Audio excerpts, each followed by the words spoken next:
Assalamualaikum warahmatullahi wabarakatuh. Halo semuanya, perkenalkan nama aku Zafira. Saya Diana. Saya Azura, saya Naila, saya Aina, Saya Vila Hipna. Kami dari kelompok presentasi PAI akan menampilkan beberapa video podcast berikut ini.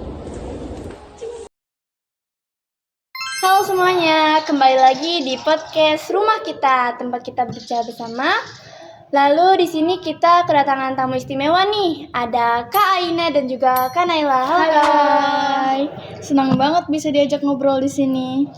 Ya, kebetulan banget kita akan membahas topik yang sering kita jumpai nih Kak di kehidupan sehari-hari, yaitu controlling emotion, the key to the happiness. Langsung aja ya, banyak banget nih yang bilang kalau kita bisa mengendalikan emosi, hidup bakal lebih tenang dan bahagia. Tapi ngontrol emosi itu nggak gampang ya, bisa jelasin dulu nggak?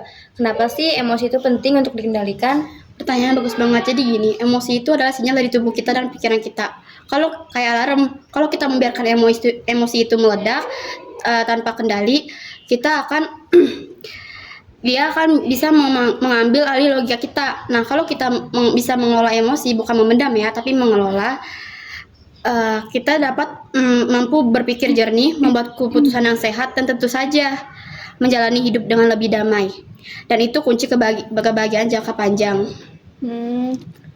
Berarti bukan berarti kita nggak boleh marah, sedih, atau kecewa ya? Justru sebaliknya, kita harus ngakuin dan ngerti emosi itu dulu. Tapi bedanya, orang yang bahagia itu bukan orang yang tidak pernah sedih atau marah, tapi yang bisa merespon emosinya dengan sadar. Misalnya ketika marah, dia bisa berkata, oke, gue lagi marah, tapi gue mau ambil waktu dulu sebelum ngomong sesuatu yang nyakitin orang. Wah, keren banget tuh Kak. Tapi kadang-kadang kan kita tahu teorinya kayak gitu ya. Tapi kadang-kadang kita juga ngerasa susah nih buat ngontrol emosi. Bisa dong kasih tahu kita tips and triknya supaya bisa ngontrol emosi itu sendiri? Ada dong, yang paling sederhana, berhenti sejenak dan bernafas ketika kamu ngerasa emosi naik. Berhenti sebentar, tarik nafas dalam 3 kali, lalu bertanya pada diri sendiri, apa yang sebenarnya aku rasain, apa yang aku butuhin sekarang. Latihan kecil ini kalau dibiasain efeknya luar biasa buat jangka panjang. Wah, mantap banget. Jadi kunci kebahagiaan itu bukan ngejar hal-hal di luar, tapi bagaimana kita bisa nyetir emosi kita sendiri ya? Betul, kebahagiaan bukan tentang segala sesuatu yang sempurna, melainkan tentang bagaimana kita menanggapi momen-momen yang tidak sempurna. Oke, Kak Nay dan juga Kak Aina, makasih banyak ya udah sharing ke kita semua. Pokoknya insight-nya tuh dalam banget dan aplikatif banget. Sama-sama, semoga bermanfaat bagi teman-teman semua. Oke, itu dia teman-teman. Jangan lupa untuk jaga emosi kita, bukan karena kita harus sempurna, tapi kita berhak untuk bahagia. Sampai jumpa lagi di podcast Rumah Kita, rumah untuk semua. Kami yang ada di sini pamit undur diri dan see you next time in the next podcast. Kesimpulannya adalah mengelola emosi secara bijak merupakan salah satu kunci penting dalam meraih kebahagiaan.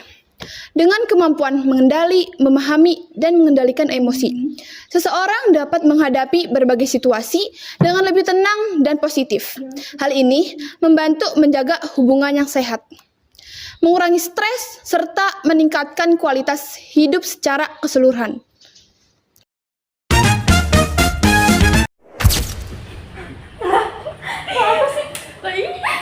Iya. Satu, dua, tiga. Dadah. Kesimpulannya, Dadah. iya aku di sini, tapi di sini Ketengahan aja lah. ini ketinggian ya. Terlalu ini nggak deket. Boleh mundurin? Kenapa ini yang di depan apa ya?